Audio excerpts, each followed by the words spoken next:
Everyone, my self Sushmita Sinha. तो इस video में मैं आपके साथ ऐसे दो सिंपल चीज़ें डिस्कस करने वाली हूँ जिससे आपका मार्केट देखने का तरीका और अपनी ट्रेडिंग स्टाइल पूरा का पूरा चेंज हो जाएगा। तो ज़्यादा सस्पेंस ना बढ़ा के वीडियो को स्टार्ट करते हैं और आप कमेंट में बता सकते हो कि आज का ये वीडियो आपको कैसा लगा। बहुत सिंपल चीज़ें आपके साथ डिस्कस की है क्योंकि सिंपल चीज़ें मार्केट में काम आती है। चलिए मेरे लैपटॉप स्क्रीन पे। जब हम मार्केट को अच्छे से ऑब्जर्व करते हैं तब हमें दो तरह के पैटर्न देखने को मिलता है। एक हो गया ब्रेकआउट और एक हो गया रिवर्सल। तो हम क्या करते हैं, उसी में ही ट्रेड ढूंढने की कोशिश करते हैं कि ब्रेकआउट में हम बाय कर लेते हैं या रिवर्सल में हम ट्रेड ले लेते हैं और हम उसी हिसाब से स्ट्रैटेजी बनाते हैं कि ब्रेकआउट का एक स्ट्रैटेजी हो गया या रिवर्सल का स्ट्रैटेजी हो गया। तो इस वीडियो में मैं आपके साथ ब्रेकआउट और रिवर्सल के बारे में डिटेल में डिस्कस करूंगी। तो आप कौन से तरह के ट्रेडर हो, आप कमेंट में बता सकते हो। आप रिवर्सल में प्रेफर करते हो या ब्रेकआउट में प्रेफर करते हो।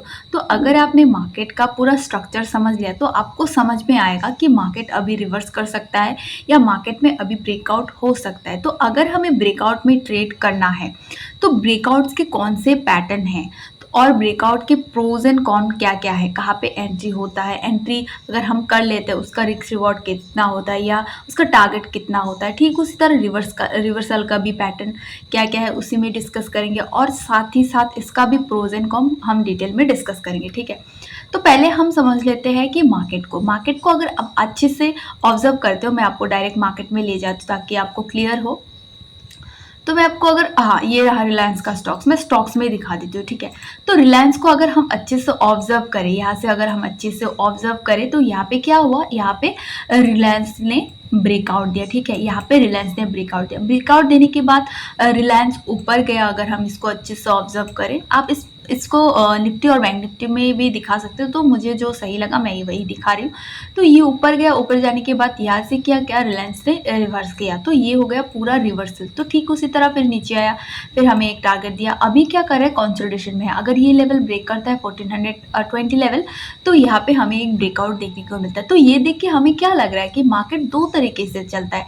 अगर हम और पीछे जाए, अगर हम इसको और अच्छे से ऑब्जर्व करें तो यहाँ पे भी हमें देखने को मिलेगा। यहाँ पे क्या हुआ, यहाँ से मार्केट ने क्या किया, नीचे आया, यहाँ पे ब्रेकडाउन हुआ। पहले अगर हम देखें तो यहाँ पे ब्रेकडाउन हुआ। ठीक है, ब्रेकआउट ब्रेकडाउन एक ही बात है। ब्रेकडाउन होने के बाद नीचे आया, फिर कंसोलिडेशन हुआ, फिर यहाँ से थोड़ा सा रिवर्स किया, फिर नीचे आया, मतलब कंसोलिडेशन, फिर से यहाँ से रिवर्स किया। मतलब ऊपर से भी रिवर्स होता है, नीचे से भी रिवर्स होता है। जैसे कि हमने टॉप में शॉर्ट कर लिया या बॉटम पे हमें बाय कर लिया।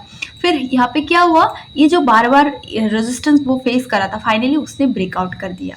तो इसी तरह आपको पहले मार्केट का जो स्ट्रक्चर वो समझना है। अगर आप निफ्टी बैंक निफ्टी में प्रेफर करते हो तो आप वहाँ पे भी ये चीज़ें देखने की कोशिश करो। अभी मार्केट कहाँ पे, अगर हम निफ्टी की बात करें तो निफ्टी यहाँ से क्या, निफ्टी ने रिवर्स किया, तो यहाँ पे हमें एक डब्ल्यू पैटर्न सा दिख रहा है, तो यहाँ से निफ्टी रिवर्स कर रहा है। ठीक है, तो ये हो गया निफ्टी का एक रेजिस्टेंस लेवल। अगर ये फिर से घूमता है तो ऊपर से मतलब टॉप से फिर से रिवर्स करेगा। ठीक है, अगर यहाँ पे बहुत ज़्यादा कंसोलिडेशन होके ब्रेकआउट होता है तो ये हमें क्या देखने को मिलेगा कि यहाँ पे ब्रेकआउट हो रहा है निफ्टी में। तो आपको मे भी समझ में आ गया होगा कि दो तरह की चीज़ें ही होती है, एक हो गया ब्रेकआउट और एक हो गया रिवर्सल। हम क्या करते हैं, बहुत सारे स्ट्रैटेजी के पीछे भागते हैं। तो हमें पहले क्लियर करना होगा कि मैं ब्रेकआउट में करूँगा या मैं रिवर्सल में करूँगा। आप दोनों में कर सकते हो, जैसे कि आप रिवर्सल में भी ट्रेडिंग कर सकते हो, आप ब्रेकआउट में भी कर सकते हो, लेकिन आपको पता होना होगा कि कहाँ पे एग्जिट करना है। क्योंकि रिवर्सल में क्या होता है, रिवर्सल में आपको जल्दी जल्दी जो टारगेट वो मिल जाता है। तो मैं आपको दिखाती हूँ ताकि आपको क्लियर हो, नहीं तो आपको समझ में नहीं आएगा। तो यहाँ पे आपको समझ में आ गया कि रिवर्सल और ब्रेकआउट क्या होता है। तो फिर भी अगर हम इसको अच्छे से एनालिसिस करें तो क्या रिवर्सल में क्या होता है, ऊपर में हमें कुछ पैटर्न देखने को मिलता है, जैसे कि डबल टॉप हो गया। ठीक है, फिर उसके साथ साथ हमें डबल बॉटम, ये क्या होता है, ये एक रिवर्सल पैटर्न होता है। लेकिन अगर हम इसको अच्छे से ऑब्जर्व करें तो हमें और एक पैटर्न देखने को मिला कि यहाँ पे ब्रेकआउट भी हो रहा है, मतलब यहाँ पे ब्रेकडाउन हो रहा है। ब्रेकआउट ब्रेकडाउन आप समझ सकते हैं, यहाँ पे भी क्या हो रहा है, ब्रेकआउट हो रहा है। मतलब दो तरीके चीजें यहाँ पे है। यहाँ पे क्या हुआ, पहले ऊपर गया मार्केट, फिर यहाँ पे एक टॉप बनाया, टॉप बनाने के बाद नीचे आया, नीचे आने के बाद फिर से यहाँ से रिवर्स किया। रिवर्स करने के बाद फिर से एक टॉप बना है, फाइनली वो नीचे आया। नीचे आने के बाद यहाँ से क्या कर रहा है, ब्रेक डाउन कर रहा है। ठीक उसी तरह एक स्टॉक या इंडेक्स जो भी बोलो आप, नीचे आया, नीचे आने के बाद यहाँ से क्या किया, रिवर्स किया, रिवर्स करने के बाद रेजिस्टेंस फेस किया, फिर से यहाँ से रिवर्स किया, रिवर्स करने के बाद यहाँ से अगर हम देखें बॉटम बना के रिवर्स करने, फाइनली इसने ब्रेकआउट कर दिया। तो इस तरह से क्या होता है, इस तरह से चीज़ें होती है कि अगर एक पैटर्न बन रहा है तो क्यों बन रहा है, और अगर हमें उसमें ट्रेड करना है तो इसका पोटेंशियल कितना है। तो मैं आपको दिखाती हूँ ताकि आपको चीज़ें अच्छे से क्लियर हो। ठीक है, तो यहाँ पे अगर हम ऑब्जर्व करें तो यहाँ पे कुछ पैटर्न है, ये हो गया रिवर्सल प्लस ब्रेकआउट भी है। मैं आपको एक्स्ट्रा में भी दिखाऊंगी कुछ ब्रेकआउट पैटर्न, जैसे कि ये हो गया डबल टॉप। तो डबल टॉप को अगर हम अच्छे से ऑब्जर्व करें तो यहाँ से ऊपर गया, ऊपर जाने के बाद यहाँ पे टॉप बनाया, दोनों तरफ से टॉप बने, फाइनली नीचे आ गया। तो रिवर्सल पैटर्न होगा। ठीक, आप किसी भी स्टॉक्स में या इंडेक्स में आप देख सकते हो चार्ट का ये पैटर्न है, डबल बॉटम हो गया, फिर यहाँ से आप देखो नीचे आया, फिर यहाँ पे बॉटम बनाया, बॉटम बनाने के बाद एक पूरा रिवर्सल पैटर्न, फिर यहाँ पे अगर देखिए तो यहाँ पे बार बार सेम चीज़ देखने को मिलेगा। ठीक, यहाँ पे भी सेम चीज़ें देखने को मिला। ठीक, उसी तरह अगर हम ब्रेकआउट को अगर हम एक्सप्लेन करने की कोशिश करें तो ब्रेकआउट भी सेम चीज़ ही है। ब्रेकआउट में कुछ ऐसे पैटर्न हैं जो बहुत बढ़िया रिटर्न देता है अगर हमने उसको अच्छे से ऑब्जर्व किया या अच्छे से हमने उसको प्ले किया। तो यहाँ पे अगर देखिए जैसे कि एक रिवर्सल पैटर्न हो गया, ब्रेकआउट पैटर्न हो गया कि मल्टी ईयर ब्रेकआउट। ठीक है, एक स्टॉक से बहुत सालों के बाद ब्रेकआउट दे रहा है तो वहाँ पे हमें बहुत बढ़िया टारगेट मिलेगा। ठीक है, और एक है कि ऑल टाइम हाई ब्रेक कर रहा है, ये सारे ब्रेकआउट पैटर्न होते हैं। या कप एंड हैंडल ब्रेकआउट। ठीक है, कप बना लिया, पहले कप बनाया, फिर हैंडल बनाया, फिर फाइनली ब्रेकआउट किया, या और भी कुछ अच्छे अच्छे पैटर्न, तो ये सारे ब्रेकआउट में आते हैं और ये बहुत बढ़िया रिटर्न देके जाते हैं। तो मैं आपको दिखाती हूँ कुछ पैटर्न ताकि आपको क्लियर हो। तो ये हो गया ब्रेकआउट पैटर्न, जैसे कि हेड एंड शोल्डर, यहाँ पे ब्रेक डाउन हो रहा है, इन्वर्टेड हेड एंड शोल्डर हो गया, डबल टॉप। यहाँ पे देखो आप, ये रिवर्सल में भी आता है और ब्रेक डाउन में भी आता है। ठीक उसी तरह double bottom, triple top, triple bottom, symmetrical हो गया, फिर असेंडिंग हो गया, चैनल हो गया, फ्लैग हो गया, रिक्टेंगल हो गया, डिसेंडिंग, ये सारे कहाँ पे आते हैं, ब्रेकआउट में आते हैं। तो हम सभी में ट्रेड नहीं कर सकते, हमें स्पेसिफिक होना पड़ेगा। हम अगर हर एक पैटर्न में कूदने की कोशिश कर रहे हैं मार्केट को बिना समझे तो हम उसमें लॉस कर देंगे। तो इसलिए हमें क्या करना होगा, इसलिए हमें मार्केट को समझना होगा और सबसे इम्पोर्टेंट हमें खुद को समझना होगा कि हम किस तरह के ट्रेडर है।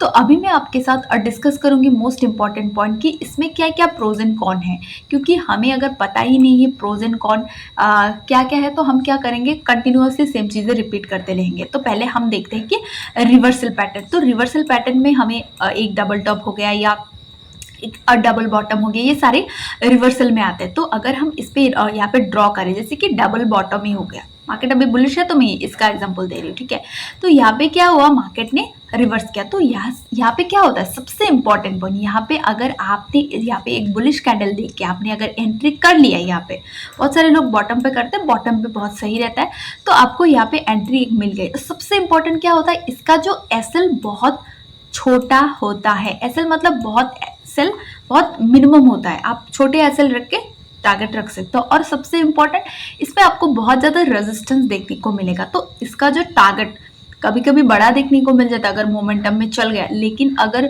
मार्केट में वो स्ट्रेंथ नहीं है, अगर ट्रेंडिंग नहीं है, तो आपको छोटा छोटा में बुक करना होगा। जैसे कि यहाँ पे रुकेगा। ठीक है, तो अगर आप इसमें निकल जाते हो तो कोई बात नहीं, अगर आप नहीं निकलते तो आपको थोड़ा सा रिट्रेसमेंट यहाँ पे देखने को मिलेगा, ये नीचे आएगा फिर फाइनली ऊपर जाएगा, क्योंकि ये ब्रेकआउट हो जाता है। ठीक है, तो यहाँ पे आपको छोटा टारगेट देखने को मिलेगा, मतलब छोटा स्टॉप लॉस, छोटा टारगेट भी आपको यहाँ पे स्मॉल देखने को मिलेगा, मतलब स्मॉल टारगेट, स्मॉल क्या हुआ, एसएल हुआ। तो बहुत सारे लोग बोलेंगे कि टारगेट तो बहुत सारे ट्रेड में अच्छे मिलते हैं, अच्छे मूव देते हैं, तो ये बहुत बढ़िया बात, लेकिन अगर हम इसको अच्छे से ऑब्जर्व करें तो यहाँ पे स्मॉल टारगेट ही मिलता है। अगर मार्केट आपके फेवर में है तो मे बी यहाँ पे रिट्रेस ना करके डायरेक्टली ऊपर चले जाए, तो यहाँ पे आपको बहुत बढ़िया एक टारगेट देखने को मिलेगा रिवर्सल पैटर्न में। ठीक उसी तरह अगर हम डबल टॉप की बात करें तो डबल टॉप में भी सेम चीज़ें अप्लाई होते हैं। हम क्या करेंगे, टॉप में शॉर्ट करेंगे, एक कैंडल देख के, कैसा कैंडल,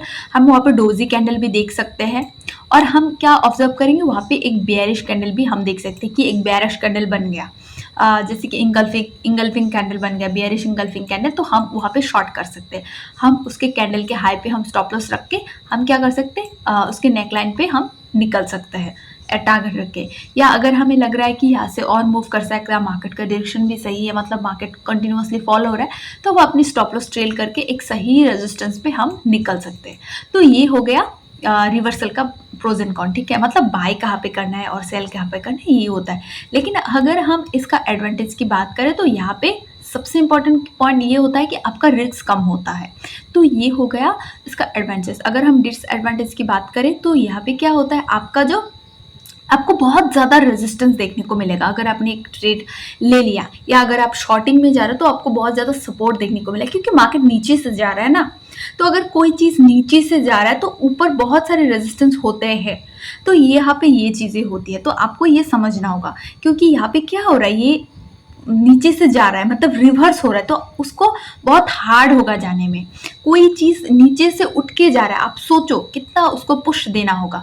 तो इसलिए क्या होता है, इसका टारगेट भी छोटा होता है। तो ये हो गया डिसएडवांटेज। और भी अगर हम ढूंढे तो और भी मिल जाएंगे, लेकिन मैं वीडियो ज़्यादा लंबा नहीं बनाने वाली, मैं प्रैक्टिकली चीज़ों को रखना चाहती हूँ। फिर अगर हम ब्रेकआउट की बात करें तो अगर ब्रेकआउट में अगर हम जैसे कि मल्टी आवर ब्रेकआउट, ये बहुत सही रहता है। या कप पैटर्न हो गया, मैं आपको कप पैटर्न का एग्जांपल देती हूँ कि कुछ स्टॉक्स नीचे आ गए, कुछ रीजन की वजह से फाइनली यहाँ पे कंसोलिडेशन हुआ, फाइनली ये अभी ब्रेक कर रहा है।